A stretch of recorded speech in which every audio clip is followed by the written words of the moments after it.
Yes. I hope you enjoyed your lunch. So if I'd like to ask you, within your respective projects, what are the dissemination tools that you're thinking of doing or using? Okay, a scientific publication and a policy brief. Okay, Bangladesh.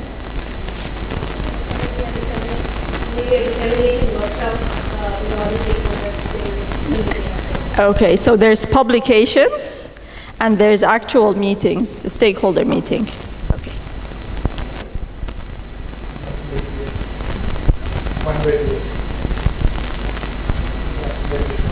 Okay. Materials, yes. Indonesia. Policy brief. Policy brief.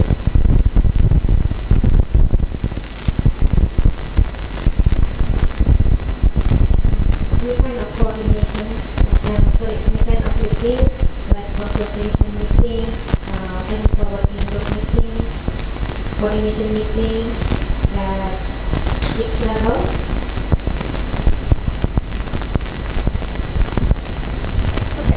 So we all agree that within our projects, we have to have some kind of dissemination strategy, right? And before the break, while Yudi was here, we all set the barriers in conveying, right, our messages, including the policymakers don't uptake it, the community and the sensitive topics might be also a barrier. So we picked up lots of barriers that will stop us from communicating our results or uptaking of the project. And now you mentioned a number of tools. Policy briefs is mentioned, peer-reviewed paper. And we also have reports, right? Especially if you're dealing with a funding agency, a donor, and even within your respective institutes, you have to submit a report, right? We have quarterly reports, mid-annual reports, annual, biannual, depending on the length of the project itself. Each one of these dissemination tools, and this is just an example of 4, that you picked up most of them, have their pros and cons, right? So for example, a research report.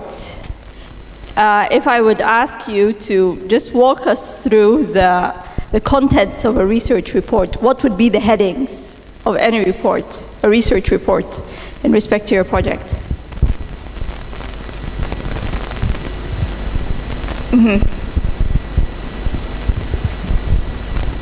What does a report usually have? It has the executive summary, it has the introduction, right?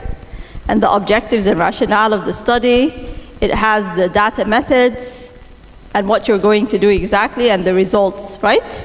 So each and every report has certain specific subheadings that can differ slightly according to the funding agency, according to the institute we're in, right? But it's more for communicating results with your seniors and with people at the same level, right? Whereas peer-reviewed papers are important because they make the study present to a wider audience, and it gives it the scientific credibility. Because now peers within your scientific arena know of your project and will acknowledge it. So it's acknowledged and it increases the credibility and the scientific credibility of the project itself. So it's important. What about press release? Do we communicate with the press? Do you think it's important? Especially since all of the projects, all of your projects are important public health problems, right? And you identified bottlenecks that are real. So I bet that the press would be really curious to know what's happening. So would you include them? Or you don't have an issue with press? They don't pick up projects? I see nodding. Is that a yes? We include them? You include them. Because it's really dangerous if sometimes when you come and conduct a project, if the press get an idea but they do not know what it actually is, they can actually harm your project. And it happened before. So each one of these, whether a research report, given the different subsections in any research report, a peer-reviewed paper, and from the beginning, from the start, as we will be developing a dissemination strategy. And we include lots of tools, and we don't look at them individually, but we look at them as a whole. So as in IR, we have multiple stakeholders, then each stakeholder has a certain type of dissemination tool that he or she relates to. If it's a government institute, well, I might use a research report. If it's other peers within my arena of public health, of tuberculosis, dengue fever, global health, IR, then I'll present it in a scientific journal, right? And also in scientific conferences. Well, I'm dealing, and as we mentioned from day one, in a real life situation, I'm dealing with people. And the people include the press. So, in order for me to ensure that the press not know what we're doing in our project, and not for them to, collect information that might be wrong, then I prepare a press release and I give it to them. Language, not, jargon or scientific language. That can be understandable to the general population. And also policy briefs, as you mentioned, and as we all know, policy makers, and in order for our projects to see the light, they have to be involved. Earlier, you mentioned barriers in communicating, and that policy makers might not uptake it. Well, in IR, the good thing is that we're including them from the start, right? We're including them from the start. So now when each and every one of you go back to their respective institutes, one of the first steps you're going to do is call for a meeting, right? After you sit, and then you already know the problem, you already identified research questions, but that does not mean that you will not sit with the relevant stakeholders and sit and discuss it again. So they will be on board from the start. And when we will disseminate our findings to them, it will be in a form of policy briefs because we understand that they are busy. We understand that we shouldn't use heavy scientific terminology, but the right portion for them to uptake it in a good manner. So what do you see here? Walking barefoot can cause elephantiasis. What happened here? That's a heading from a newspaper. There was a project on elephantiasis, and unfortunately, one of the reporters came to attend the conference, but did not stay until the end. They just went in, picked that up, wrote a heading that is really catchy, so his newspaper sold well, but it's not true. So you see the harm. Instead of that, as being part of the IR team and the project itself, you sit with the press and you provide them with the information. So whether they attend your whole presentation or not, they go back to their newspapers with actual information.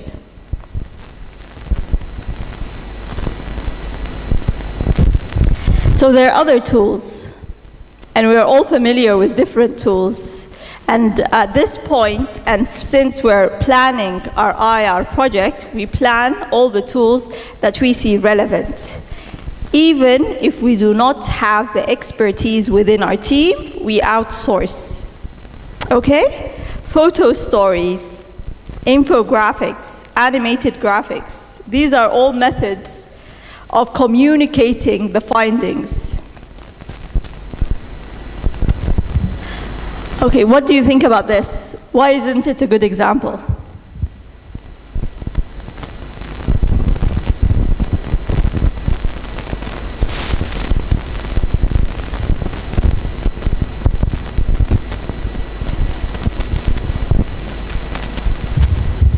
What do you see here?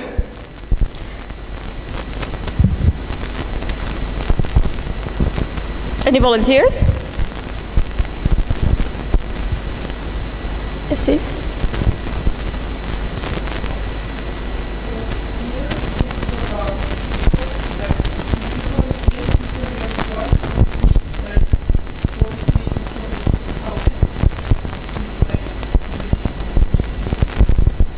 Yes.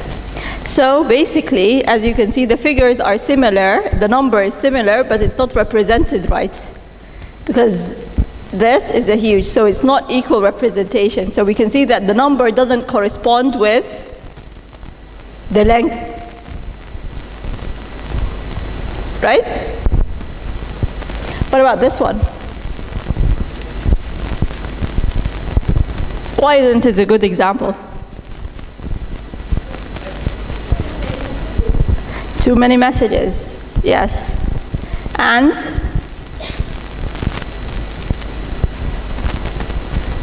look at the figures. They all have the same size. This is 72, this is 571, this is 70. Apart from them being too many messages all at once, so it's crowded, the figures aren't represented also. The size isn't proportionate to the number that's written. So it's confusing, basically. So we would want to avoid such examples. Oh, this is a good example, right? Infographics. So what do we use here? Basically, we reflect. So you can reflect your findings in writing, through maps, through pie charts, through graphs, and figures, all in one. So now we'd like you, as we're going through the session, to try and imagine how your results can be translated into communicating messages. Because not everyone reads the report, and we're dealing with communities, right? I mean, each and every one of our projects are dealing, in the end of the day, with the people on the ground. No one will read the report. But such messages are important, even for policymakers and for the general community. It's attractive and it's very informative. This is also one. And we all know that budgets are boring, but look how they made it actually interesting.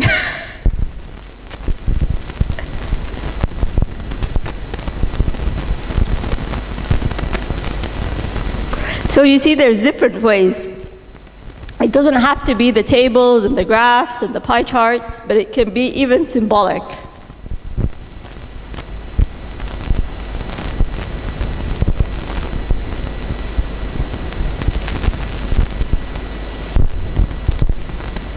Oh, you have case detection of pediatric TB. So you might think of something like this, for example. Also, I guess 2 or 3 of our projects are looking at barriers, right? So this is also a way of presenting, some of your findings. And as we mentioned, in IR, we do not wait until the end to disseminate our findings, but as we go, because we want to increase the uptake. So as you can see here, it's barriers to healthcare for people with disability. You can see they're written, and there's also a description on each one. So these are different ways. I mean, we can play with our results, we can play with what we get from our projects in different methods and ways. And this is a photo story also. So you can use photo and write with it a strong statement that reflects what you want to do. This is on family planning, right?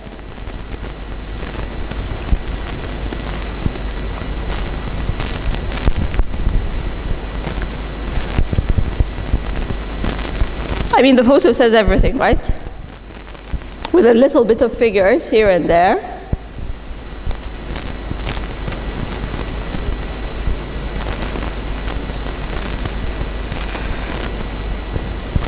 This is a photo story too. So these are basically examples to make you think, what about the project I'm going to conduct now? What about my implementation research project? What dissemination tools would I use? And which tool will target which audience? It's important to plan ahead because you might not have the expertise in your team. It's important to plan ahead because this has to be budgeted. I mean, it costs money. So you have to plan ahead and it should be within part of your budget. Okay, we don't have time, unfortunately, for this, but it will be uploaded. You'll have it, so you get to watch this TED Talk. And it's basically, it's on HIV new facts and stunning data visuals. So they're using Gapminder. Okay, So we acknowledge that there's different dissemination tools, right? And since in implementation research we're dealing with different stakeholders, each stakeholder has their own audience. If I'm a policymaker, then most probably the platform will be politicians and high-ranking undersecretaries or people in the Ministry of Health or your respective institutes. And for them, for example, it will be policy briefs, right? Maybe some reports. I'm dealing with the community, so that will be also pamphlets and photo stories and so forth. So according to your stakeholders, you have multiple stakeholders, there'll be multiple dissemination platforms, and you have to encounter for all of them.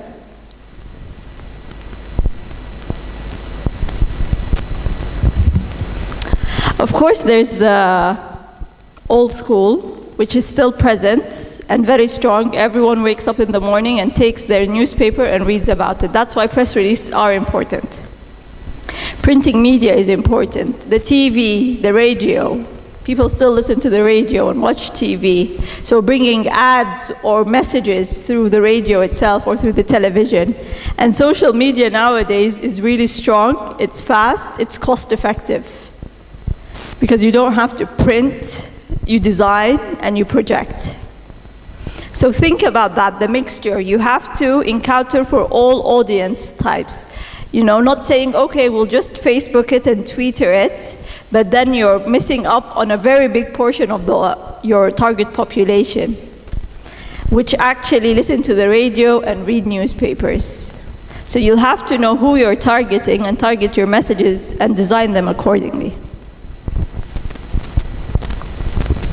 So what we'd like to do is to develop a dissemination strategy. And as I mentioned, we've been mentioning many tools, right? From newspapers to Facebook, to LinkedIn, to infographics, to photo stories, and so forth. But what we want to do now is during the planning stage, since we're planning our project, to develop a dissemination strategy. To look at your different stakeholders, your different audiences, and see who are they and how will I target them and what is the best tool. So these are some of the key features in a good strategy. It's a two-way communication, right? I mean, I give the audience information, the press information, they put it in a headline, people read it, and then I find people coming back to me asking me questions. I develop a policy brief, I sit with policymakers, I present the findings, and they'll come up with questions also. Appropriate language, it's important. I mean, we can't use high-tech scientific jargon for people in the community because they will not comprehend it. So you have to use the right language to the right people. And also, some of you mentioned earlier, the sensitivity to context and culture. I mean, you cannot go into a community and say this is right and this is wrong without respecting and knowing their culture and how sensitive it is. For example, female genital mutilation and circumcision. There's been lots of campaigns throughout the years. There's a breakthrough now. People are accepting the fact to discuss it and acknowledging that it's harmful, but it took a while. And even the messages that were sent weren't that direct because it's a very sensitive issue, cultural issue. And of course, looking at the strengths and weaknesses of each strategy, because a policy brief might not be the right tool to use for the community. And an infographic might be the right tool to use in a certain audience. So it's just matching and identifying the different tools. You're still designing your project, you're still looking at the study design and how you're going to collect your data and how you're going to present it, and that was what we did yesterday. So now we're going a step ahead and saying, okay, so this is the data we actually analyzed, how are we going to present it, and in which stages.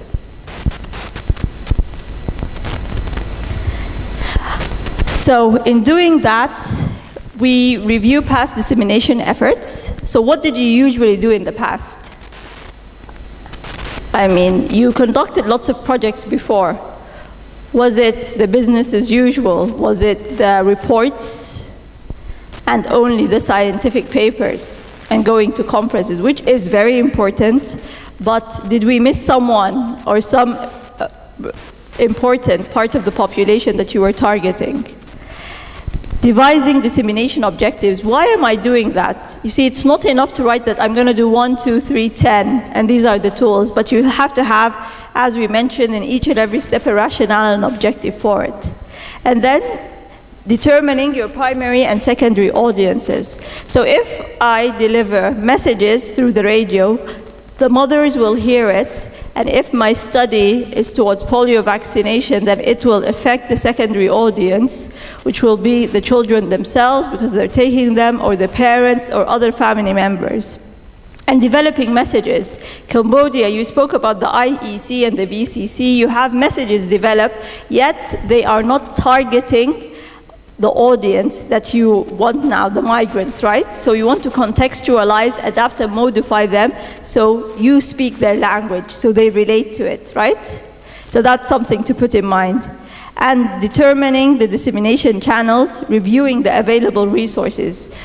Yes, we want fancy infographics and we want all the ads to be, but it's not possible. So we have to think in a realistic way. What can we afford to do within our budget? Let's budget it from the start, let's think, and let's try and see who can do it within our team. We might even have the capacity within the team without outsourcing, so it's important. And consider timing and windows of opportunity. For example, if there's a regional meeting, then it's a time to bring your pamphlets and distribute it, right? If there's an important stakeholder conference, then you could actually go there with your material and distribute it. So you can pick there's certain timelines, certain conferences throughout the year or gatherings at national level or regional level that you are aware of. So you can target them and distribute and disseminate your researches further on. And of course, evaluating your efforts is really important. I mean, by the end of the day, we need this to reach to our target population, and we need it to produce the effect that we anticipate. Okay, so in your workbooks, there's an example of a dissemination strategy. So what we're going to do is, this is the template, as you can see. We've discussed the dissemination objectives, the content, the target audience, and the channels and tools. So we have until 2:15. Okay, so for the coming 15 minutes, what I'd like you to do is each of you in your respective groups to sit and to try and fill this in. We're coming up with a dissemination strategy for our IR projects. So accordingly, let's think about the objectives. Why are we disseminating? In which phases? The dissemination content, what will it be? To whom? Who is the target audience? And what are the tools? Policy briefs, scientific papers, infographics, talks, radio shows, and so forth. So you have 15 minutes from now to try and brainstorm, fill in the blanks. You won't be done, but at least the basics will be there for a dissemination strategy. Okay?